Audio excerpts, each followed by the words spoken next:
Good day everyone, my name is Gutierrez Ivan M and BSMT, Bachelor of Science in Marine Transportation. So this day is I will explain the all procedure or different types of emergency.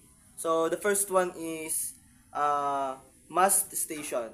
The mast station is means the where passenger or crew can be gathered in the event of emergency, given instruction and prepare to abandon the craft if necessary. So it means when the vessel or ship is on fire or the vessel is sink, the mast station is the first one to arrive the crew or all the passenger to abandon the ship. So in the next is explain the procedure in the different types emergency such as so many things. The first one is alarm. Alarm is equipped with audible or visual signal to ensure that the crew is promptly alerted. Siren horn, bells, or flashing lights are commonly used to attract attention and indicate the location of the emergency. So the fire alarm is it's indicate to the alarm or horn signal or light signal to the vessel if the vessel is on fire or attack with the pirates or the vessel is sinking. And the second one is general alarm, a comprehensive emergency signaling system used to alert the entire crew in the critical situations.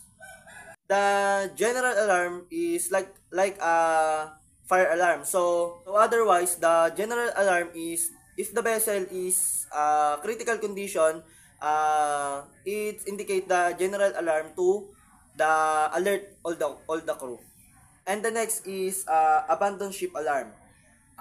This is the abandon ship alarm is for signal to 7 short blasts followed by one long blast on the general alarm and ship's whistle. If you hear the alarm, must stir on the main deck within the life jacket and immersion suit, await instruction and be prepared to assist the launching life craft.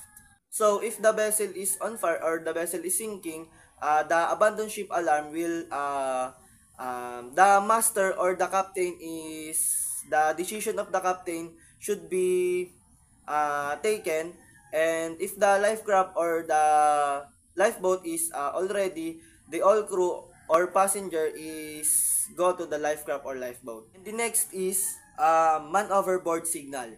So the man overboard signal is a 3 long blast on the general alarm and ship's whistle. If hear this alarm, must master on the main deck and attempt to maintain visual contact of the victim while pointing in the victim directing when the signal. So it means when you see a man overboard in the sea, it should be the vessel alarm, and the captain make a decision to the alarm.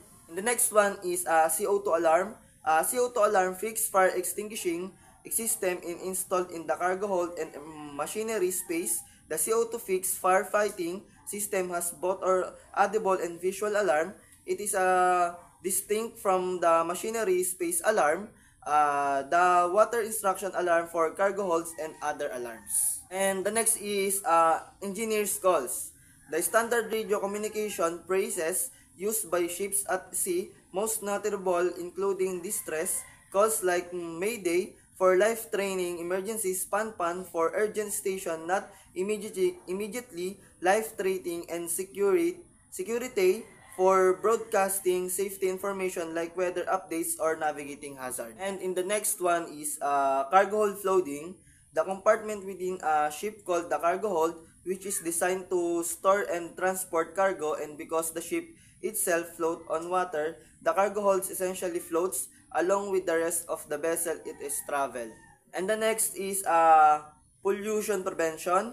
The practices and procedures implemented on a ship or minimize the discharge of harmful substances like oil, sewage, garbage, and noxious liquid into the marine environment, essentially preventing pollution by taking proactive measures to manage waste and emission to their source rather than the just cleaning or spill after the occur. And the next is engine room flooding. Self-contained large unit that houses a ship's engine machinery and is designed to be floated into position during construction, essentially acting as a pre-built engine room module that can be towed by installed a ship hull. This is often called a floating engine room unit or FERU, uh, and is commonly used in large cruise ship or streamline the building procedure. So, the last is importance of training and drills. So, this is the most important when you on board. So, the importance of training on board and drills. Drills on board are an essentially part of the seafarer training and for improving maritime safety if they are done effectively. Unfortunately, that is not always the case and safety can be unformed where drills simplify get through the motion and do not adequate test responses.